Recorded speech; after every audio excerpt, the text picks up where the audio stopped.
tahu lah sayur itu kan memang memiliki rasa tuh basah. Nah, bagaimana sih membuat sayur ini bisa enak? Kan salah satu yang bisa mengutak-atik rasa itu adalah MSG juga gitu. Di ASI aja tuh MSG ada. Jadi artinya manusia baru lahir aja dia udah mendapatkan glutamat kan dari situ. Bahkan saya ngecek FDA di Amerika sudah mengatakan bahwa MSG itu tidak bahayanya, tidak ada warningnya begitu loh. Dan tidak ada batasan maksimal konsumsi juga. Konsumsilah sebagai bagian dari makanan.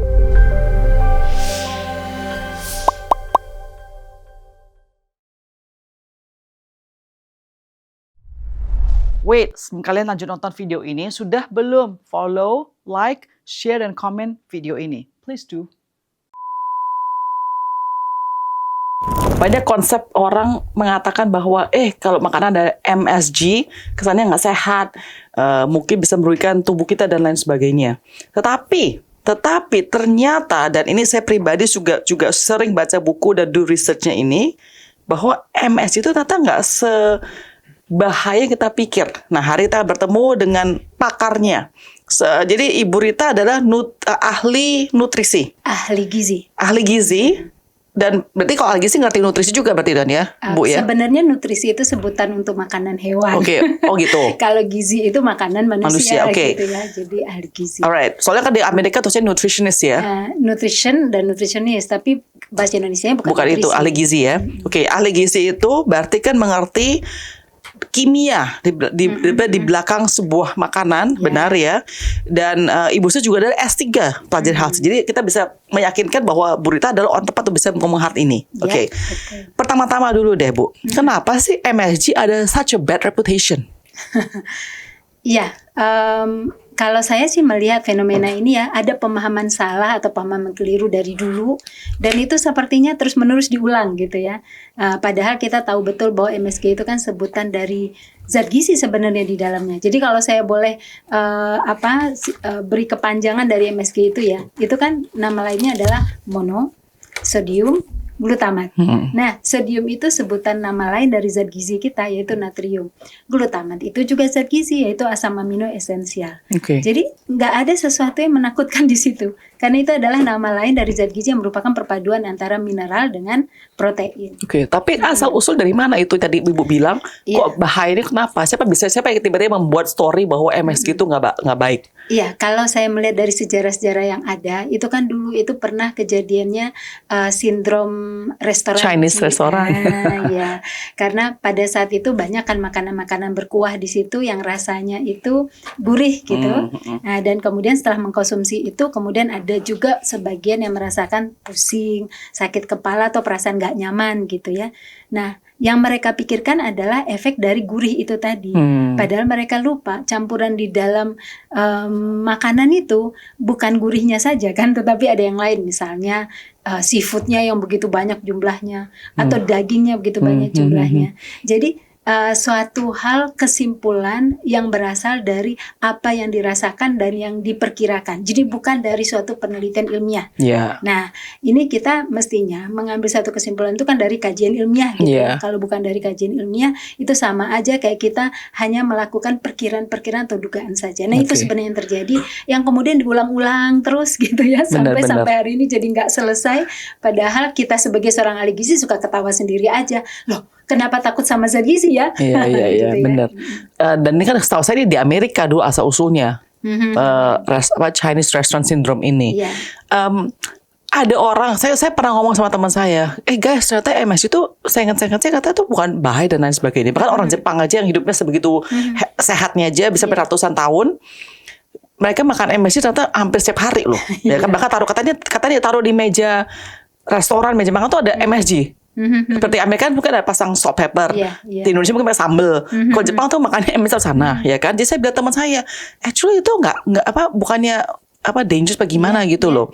Terus mereka bilang, tapi Grace, kok saya bisa benar-benar merasakan ada side effect-nya. Misal contoh kadang suka itu loh, dok Bu itu kayak kesemutan maksudnya, ya, kayak ada numbness-nya gitu loh. Kalau misalnya makan MSG itu ada nggak sih orang-orang yang makan secara tunggal? Kayaknya nggak ada ya. Pasti dicampurkan dengan sesuatu ya. Nah, pernahkah mereka terpikirkan untuk membahas sesuatu itu apa gitu ya kan? Nah, kenapa hanya yang disalahkan yang bagian kecil ini saja? Tapi yang jelas di Indonesia sendiri MSG itu kan masuk ke dalam kategori pangan tambahan atau bahan tambahan pangan yang legal kan? BTP gitu ya. Nah, jadi bukan sesuatu yang kemudian dikatakan sebagai zat kimia gitu. Jadi bukan zat kimia ya? Iya, bukan. MSG itu zat kimia yang dalam arti kata adalah kimia yang memang ada di dalam tubuh manusia ya. Naturally. Jadi bukan sintetis. Bukan. Nah, itu dia. Bu, jelasin dong Bu. Jadi MSG itu datangnya dari mana? Iya, nah seperti yang saya katakan dari awal tadi ya, bahwa kita bicara MSG, kita bicara zat gizi. Zat gizinya apa? Monosodium itu adalah mineral yang punya peran untuk tubuh manusia. Nah, kemudian glutamat itu adalah asam amino, dan asam amino bagian dari protein yang juga diperlukan oleh tubuh manusia. Nah, di dalam secara alami dia ada di dalam tubuh manusia, dan kemudian secara alami ada juga pada makanan. Mungkin kalau kita pernah nyoba misalnya makan tomat cherry atau tomat yang gede aja, kan ujung-ujungnya itu ada rasa gurih ya. Itu kan adalah glutamat ya. Itu glutamat. Nah, kemudian kalau kita misalnya makan seafood atau ikan laut atau jamur yang paling agak kental sekali rasanya itu di jamur. Itu ada glutamatnya. Ya, jamur itu kan kalau kita makan juga terasa gurih ya. Nah, itu ada glutamat gitu ya. Nah, dan kalau misalnya kita bicara tentang MSG yang sekarang dibentuk dalam sebagai bahan tambahan pangan gitu, itu kan diekstraknya adalah dari tebu. Dari tebu? Dari tebu yang diekstraknya. Karena di tebu itu emang glutamatnya tinggi dan dia memiliki rasa lebih manis ya, karena kan tebu sendiri mengandung fruktosa di dalamnya. Jadi ketika diekstrak glutamatnya itu ada rasanya lebih, gurihnya tuh lebih terasa dari situ, dan ketersediaannya banyak gitu.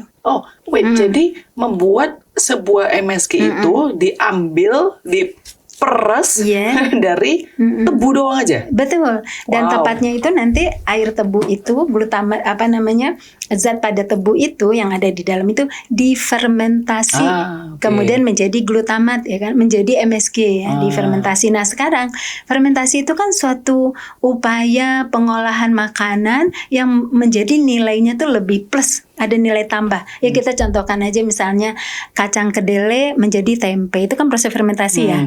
Nah, sekarang semua orang tahu bahwa tempe jauh lebih bergizi daripada kacang kedelai. Nah, gitu ya.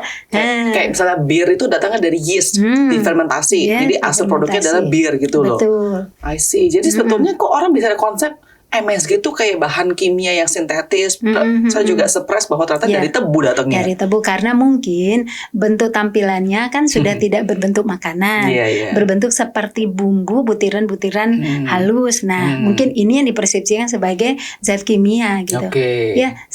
Ya itu tadi. Jadi saya tuh berpikir memang ini yang perlu dibenarkan, karena ini masalah pemahaman yang salah. Jadi bukan zatnya yang salah, tapi pemahamannya yang salah. Iya, benar-benar. Dan unfortunately ya Bu, kita menyadari bahwa di Indonesia itu bisa gampang sekali menyimpangkan sebuah kebenaran jadi mitos atau hoax dan lain sebagainya. Atau gini, sesuatu yang salah tapi dinormalisasi. Benar. Akhirnya sepertinya memang normal begitu gitu ya. Padahal kalau kita bilang ya Bu, tadi kan Ibu bilang dia adalah pangan tambahan kan ya? Iya, bahan tambahan. Jadi seperti kayak gula dan garam itu pangan tambahan bukan kalau di Indonesia kategorinya? Sama ya? Nah, gula itu kan juga demikian. Ada yang secara alami ada pada makanan, ada yang sebagai tambahan gitu ya.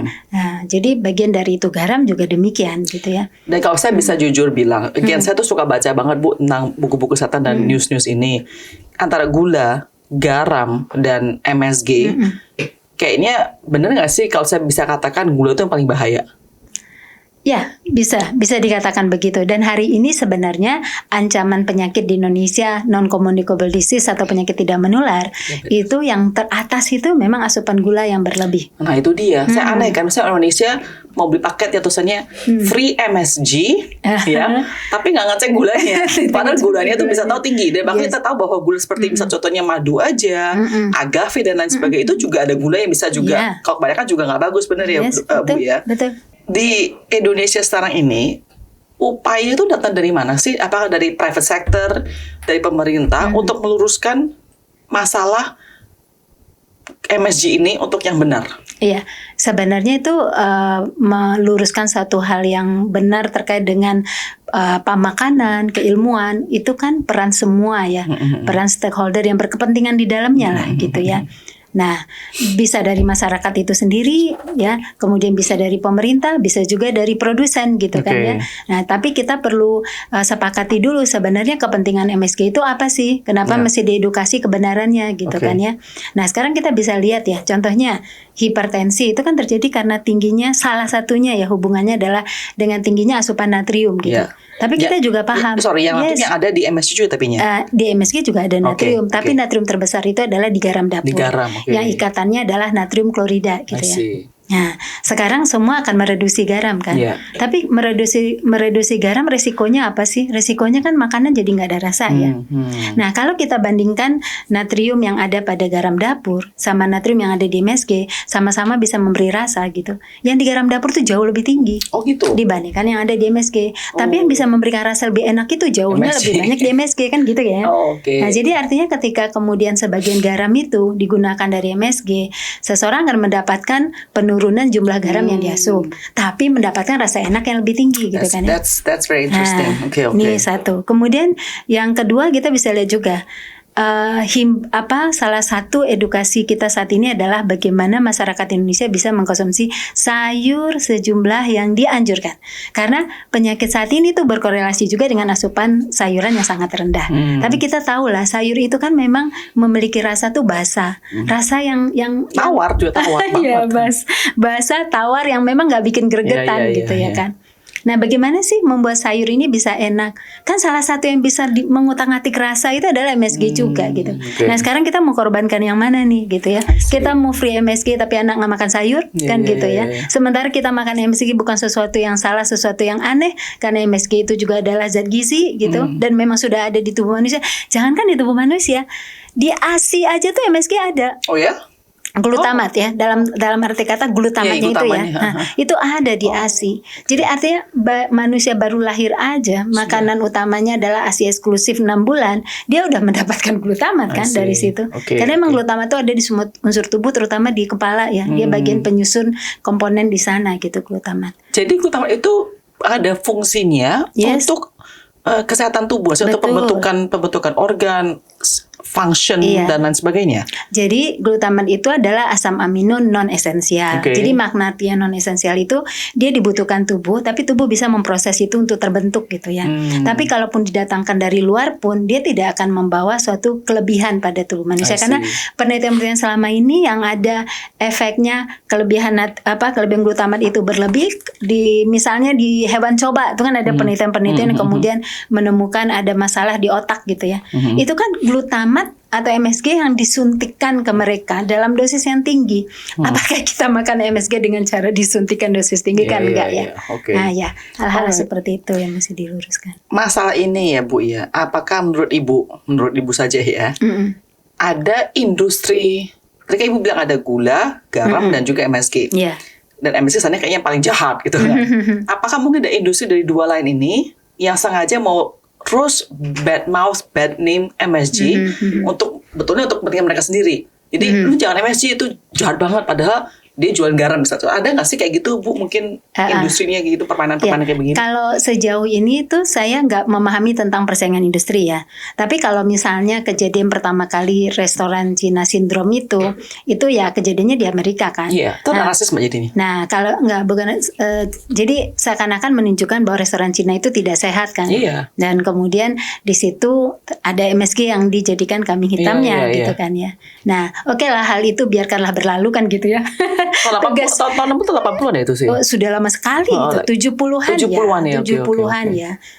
Dan sekarang kita fokus bagaimana masyarakat menyadari bahwa MSG itu bukan sesuatu yang ditakutkan gitu ya, dan justru memberikan banyak keuntungan kan gitu ya, untuk bisa mendapatkan makanan sehat. Gitu kan.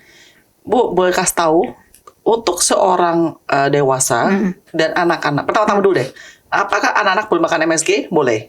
Boleh Coba banget. simpelnya boleh. Oke. Boleh banget malah. Takarannya untuk anak-anak berapa per hari MSG dan berapa takaran MSG untuk dewasa yang normal? Karena segala hal yang berlebih pasti tidak baik kan? Siap, saya paham. Ini yang menariknya adalah di BPOM sendiri di Indonesia itu tidak ada batasan maksimal penggunaan MSG. Oh, Itu ya? kan menandakan bahwa itu aman ya. Oh iya, BPOM ngomong gitu?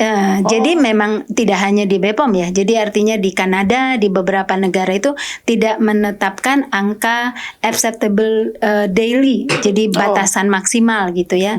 Jadi itu artinya dia boleh dikonsumsi dan tidak ada batasannya. Namun di banyak jurnal, di kesepakatan-kesepakatan yang ada gitu, kemudian menggunakan angka seperti 30 mg per kilogram berat badan aktual misalnya. Jadi kalau orang itu misalnya punya berat badan 60 kg, maka dengan mengkonsumsi 30 gram per kilogram berat badan aktualnya sekitar 1.800 mg atau 2.000 mg atau itu setara dengan 1 sendok teh gitu ya satu hari, itu tidak ada problem gitu ya. Kalau mau dipakaikan angka standar yang ada di penelitian. Tapi kan sebenarnya tidak ada batasan untuk maksimalnya berapa gitu ya. Dan setahu saya pas saya do researchnya ini sebelum interview hari ini, bahkan saya ngecek FDA di Amerika, terus Euro EFSA ya?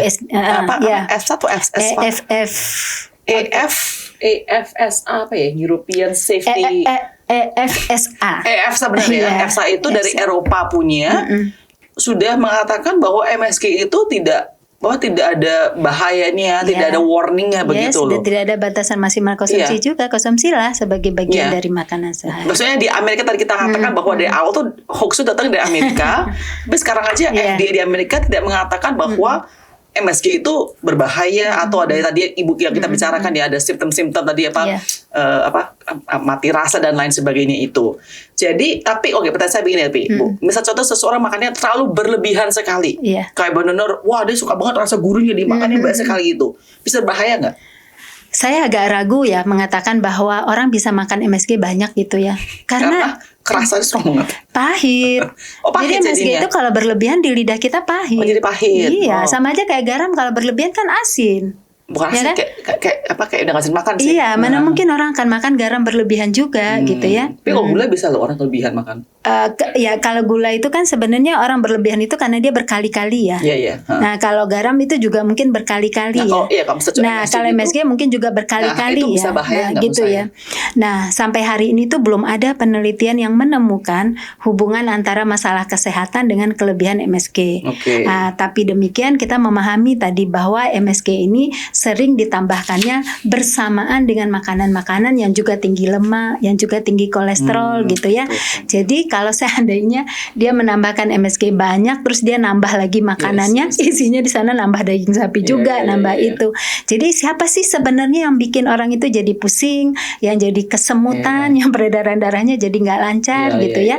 Nah, kan sulit ya, karena kan MSG bukanlah makanan tunggal. Jadi kita nggak bisa nyalahin dia bahwa kejadian penyakit itu karena MSG loh, nggak bisa. Contohnya makan apa maksudnya makan kentang goreng pakai MSG. Kentang goreng masak kentang goreng betulnya kan bahayanya. Sekarang kita lihat kan kalau orang misalnya makan MSG ke dalam sayur gitu, saya yakin mau dia makan banyak pun sayur itu nggak akan mengalami keluhan yang seperti itu tadi. Tapi kan pada faktanya orang Indonesia belum bisa makan sayur sesuai kebutuhan kan. Tapi ini justru nakutin ya Bu ya, saya perhatiin ya, saya tahu banyak produk di luar itu mengatakan bahwa kombinasi produknya dia itu sebetulnya kayak produk susu bisa kuatkan bones, kalsium dan lain sebagainya. Padahal saya baca itu dia isinya itu banyak banget gulanya.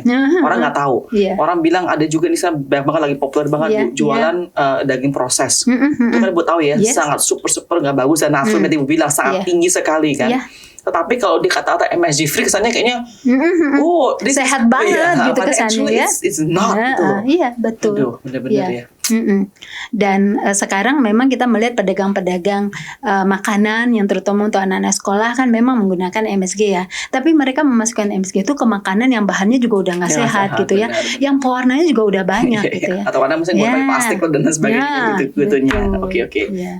Bu Rita, tadi kita bilang bahwa untuk anak-anak, untuk orang dewasa normal semuanya oke. Ada 2 kategori saya pengen tanya nih. Untuk ibu hamil, apakah oke atau nggak oke? Oke dong. Oke juga. Oke, karena kan ini bahan tambahan pangan legal, ya. Nggak ada bedanya dengan kita menggunakan garam, termasuk ke bahan tambahan pangan juga gitu ya. Jadi dibolehkan sekali gitu. Bahkan ibu hamil yang mengalami berbagai masalah kesehatan, misalnya contohnya banyak ibu hamil itu yang morning sickness, sulit makan gitu ya, dan dia harus menambah makan itu yang dia bisa makan yang cita rasanya lebih tinggi kan. MSG bisa kita pakai loh biar rasa itu jadi enak bagi dia, jadi dia bisa makan. Atau ada yang mengalami preeklamsi. Preeklamsi itu suatu keadaan tekanan darahnya meningkat dan dia itu harus direduksi garamnya. Kebayang nggak sih ibu hamil harus reduksi garam, makanan jadi nggak ada rasa, ya kan? Nah, memasukkan MSG itu makanan ada rasa, tapi tidak menaikkan kadar garam, ya kan? Nah, jadi saya lihat tuh kepentingannya justru ngebantu, bukannya justru dilarang, justru ngebantu. Yang sakit aja bisa ngebantu, apalagi yang sehat yang biasa-biasa aja kan gitu ya. Nah, bisa membuat gizinya menjadi lebih seimbang yang dimakan. Gitu ya. Saya preeklamsi tahu pas itu tadi ibu bilang. Tapi tapi contohnya bukan ibu hamil, orang dewasa biasa tapi dia ada tekanan darah tinggi atau mungkin juga pasca stroke, kan memang harus natrium itu rendahkan. Dan kita tadi bilang loh bahwa MSG tetap ada natriumnya juga walaupun lebih daripada garam. Jadi apakah tetap boleh atau lebih dibatasi bagaimana? Ya boleh. Nah, ini pengalaman saya di rumah sakit, cerita dulu ya, biar yang dengar tuh jadi paham juga. Kita sering menghadapi tuh pasien-pasien lansia dengan tekanan darah tinggi. Nah, kemudian harus direduksikan garamnya, walaupun obat sudah diberikan juga untuk mendiuretik kelebihan garam itu tadi gitu. Akibatnya itu makanan nggak ada rasa. Kebayang nggak sih lansia dengan gizinya yang sudah mulai berkurang problem, terus kemudian nggak bisa menghabiskan makanan. Dia bukannya membaik karena tekanan darahnya turun, tapi dia menjadi memburuk karena kekurangan gizi. Karena kekurangan gizi. Nah, bagaimana gizi ini bisa tercukupi? Salah satunya gizi ini harus bisa dia terima dengan baik kan. Nah, makanya akhirnya sebagian garamnya kita gantilah menjadi MSG. Ibu tahu bahwa ini hoax ini, mitosnya sudah terjadi puluhan tahun. Ya. Dan hari kita mencoba meluruskan. Saya suka mencoba hal yang kayak gini, saya suka banget nih Bu. Tapi gimana nih orang yang udah pakem kayak ini zaman nenek saya ngomong gini loh, mama saya ngomong gini, kayak itu susah banget mengubah gitu loh. What is your one advice untuk penonton hari ini, terutama ibu-ibu rumah tangga nih yang suka masak? Nggak, sebenarnya gini sih, untuk merubah pemahaman seseorang itu kita pakai teori perubahan perilaku aja deh. Perubahan perilaku itu teorinya adalah satu, harus ada predisposing factor. Predisposing factor itu adalah upaya untuk menguatkan pengetahuannya gitu. Jadi hari ini kan salah satu upaya itu sedang kita lakukan ya. Jadi kita selalu memberitahu gitu bahwa takutnya terlalu mengkhawatirkan MSG, hal-hal berbahaya yang di belakang itu malah dia jadi lupa gitu. Seperti tadi Bu Kris katakan, gula yang sekarang mengancam kita gitu ya. Jadi terlupakan karena MSG terus yang muncul gitu ya. Itu satu. Yang kedua adalah enabling factor. Artinya enabling factor itu ketersediaan kita untuk menggunakan itu sudah kita lakukan ya. Jadi kalau kita lakukan kan kita jadi mencoba ya, ternyata betul loh tidak ada apa-apa gitu ya. Tidak ada hubungan dengan hal-hal yang ditakutkan itu. Dan terakhir ya reinforcing faktor penguatan ya.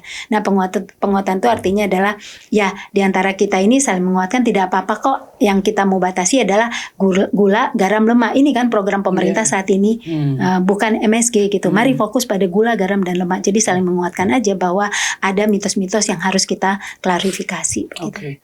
Ya kalau saya sih pribadi sekarang emang dulu saya juga mikirnya MSG itu jahat. Jujur nih Bu. Terus saya baru recently loh baru sadar ini MSG ternyata. Tapi ada yang penelitian saya itu justru menemukan hal yang berbeda ya. Jadi kalaupun di Indonesia tuh banyak masyarakat yang mengatakan MSG itu berbahaya, tapi di rumah dia ada kok. Ya kan? Jadi tuh kayak latah aja gitu kan ya. Gitu. Kalau rasa enak pasti lupa juga semua tidak enak. Betul. Rumah mana sih yang nggak ada MSG-nya? True. Karena emang MSG jujur emang bikin enak makanan sih. Betul. By the way, satu hal kemarin pas saya did my research sebelum saya bicara sama ibu hari ini, saya pasti pakai AI, Google dan lain sebagainya. Cuma ada satu website yang muncul yang ternyata sana banyak banget fakta-fakta teman-teman mau nonton ya, atau baca lebih banyak lagi detailsnya tentang pembenaran yang hari ini ibu juga sudah bicarakan ya. Jadi ibu kalian bisa klik di link nanti di sini, kita kasih linknya. Tapi saya bacain aja ya. Ini adalah msg.yang-benar.sasa.co.id. Okay, so if you guys want to check out more about this topic, that website diklik langsung aja di sini. Bu, appreciate so much. Saya suka banget topik tentang kesehatan dan meluruskan mitos. So I really enjoy the conversation. Semoga Ibu punya bicara hari ini bisa benar-benar bantu mindset orang untuk lebih mengerti what is actually dangerous and what is actually not dangerous. Ya Bu ya. Thank you so much Bu. Sama-sama Bu Grace. Ya.